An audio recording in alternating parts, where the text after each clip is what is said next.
Hi, I'm Josh McDonald. And I'm Miranda, and we are Hand Therapy Academy. We're going to talk a little bit about what to do for treatment and all the implications for patients who have had a carpal tunnel release, so post-operative for carpal tunnel surgery. Yes, so we're going to go into the difference between endoscopic versus open versus ultrasound guided, which has the portals just similar to endoscopic, and maybe what are the advantages and the disadvantages. And one of my favorite questions I like to ask students and surgeons is, if you were a patient and you were having carpal tunnel surgery, would you prefer open or endoscopic? And why would you choose that one?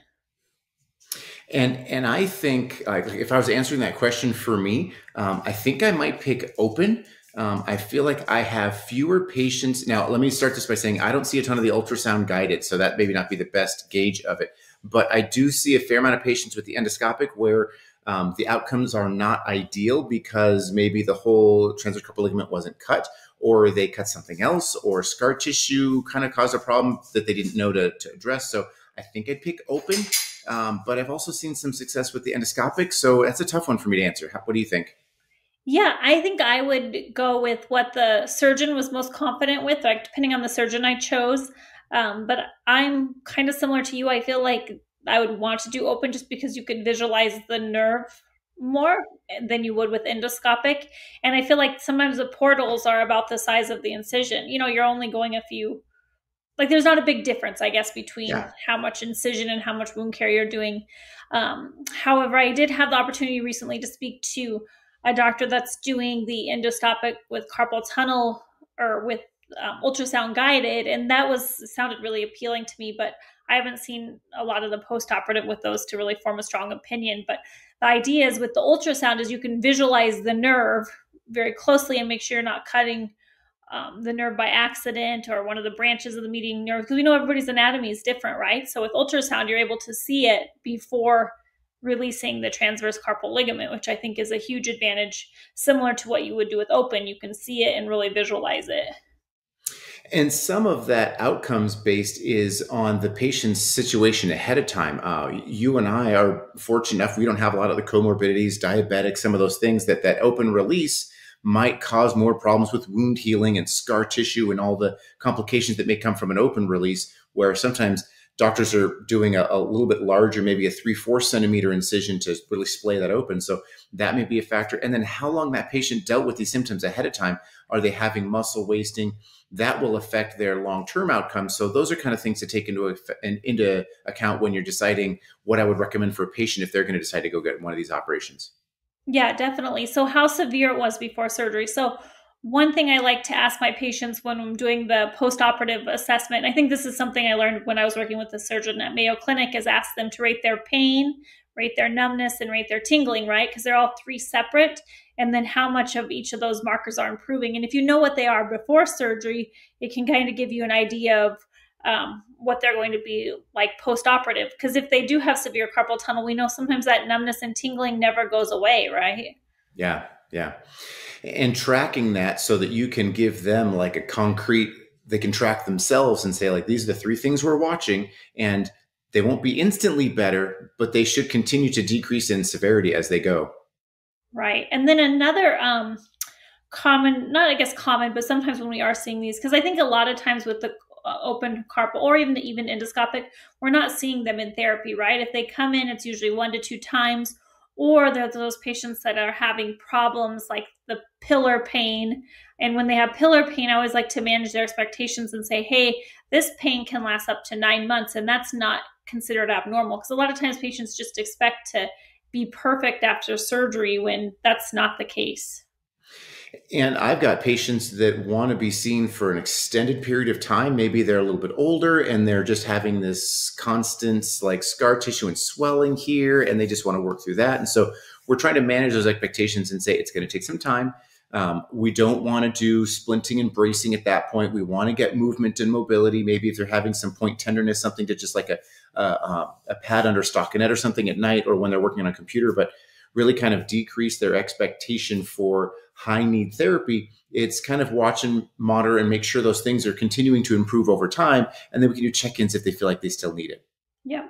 So what are you giving that patient on that first post-operative visit after you do the evaluation? Is there some kind of standard exercises you're doing or some standard treatment modalities you're using? I'll give them a lot of self-active range of motion stuff, some tenodesis, tendon glides to get things just kind of very lightly moving, nothing aggressive, nothing forceful gripping, nothing active. And I'll even do some like larger chain movements where we're doing maybe it's apple picking or wall slide, just something to get that whole neural flossing in place, just to kind of get them comfortable with this whole arm is functioning like normal and they should get back to using it as they are able to. Yeah. How about you? Yeah, very similar. I would say we're doing a lot of some scar massage and things like that early on, as long as it doesn't cause their symptoms to worsen. So sometimes patients will say, "Oh, I have more numbness and tingling now." Then I think, well, we've probably done too much, right? And we've gone too far. So it's really educating the patient on what exercises are good and beneficial, and then what things could possibly be detrimental, like causing more numbness and tingling or more pain. We want to usually avoid those things because I think it irritates the nerve more. Yeah, that nerve needs time to calm down and get past all that angry flare up. And anytime I'm doing something to trigger that, I'm just prolonging the healing process. So you're right. Yeah, all this stuff is as long as it doesn't make symptoms worse or prolong them as it goes. Yeah, but I'm like you. I like getting their shoulder moving. I like their elbow moving.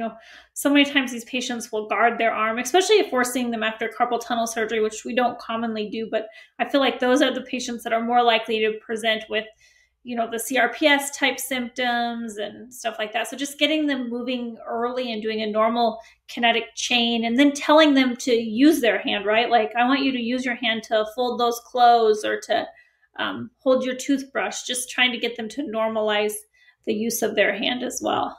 Yeah, I think a lot of surgeons won't even send these carpal tunnel release patients to therapy particularly if they're younger, or they're active. They'll say, "Hey, this is going to take care of it. You're good." It's when they do a follow up, maybe a month later, that says, "Hey, something doesn't look good," and then they'll send them to us. So sometimes we get them after the problem has maybe escalated a little bit. Um, but it's understandable they don't send them to us right away because so many patients don't need therapy at all after this. So it kind of becomes this, double-edged sword of, well, you shouldn't need it, but if you do, maybe end up there a little bit later than we would have liked. Right. Yeah. And usually they're in their post-operative dressing for, 7 to 10 days after surgery. And then these patients are kind of expected to go back to their normal routine after that time frame. So if we're seeing them, like you said, it's usually there's a problem or something's kind of gone wrong. Yeah. Yeah. So if you have a patient who has an open release, a common thing is they end up with a little bit of what we'll call like devitalized tissue that ends up kind of covering over that wound underneath there. Is that something you're inclined to leave, or do you do like a Sharps debridement to take that down and open that up a little bit? Yeah, I think, the tissue on the palm is so much thicker and where you kind of need to debride it and get rid of some of that stuff. So yeah, I like to get rid of it and make sure it's all clean so no bacteria can live under that. So any devitalized tissue I'm removing. Yeah. For the same reason I like to remove it there. If they're after the 10 to 14 day mark, not prematurely, we don't want to like cause any dehiscence. But I also think it gives that patient who's maybe kind of on the edge about should I be using this hand, when they can see it's clean and closed underneath there and it's not nearly as like intimidating a look. I feel like that really kind of opens their mind up to like, oh, this is okay, and I can start using it, and it's not as scary because that surface devitalized tissue can look kind of gnarly and scary for patients who are comfortable with that. So it really kind of opens their willingness to use it quite a bit. Yeah, I think that's a really good point is how it looks with that devitalized skin on there. People think it's not healed when actually the underneath is pretty well healed. Yeah, yeah. So all kinds of good information. It's big picture. We're not seeing them for much, if any time, maybe not super long, kind of managing expectations on how long pillar pain can last, but doing some education and getting them back to using it again as early as possible. Yes. Yeah. All right, that covers our post-operative therapy for carpal tunnel.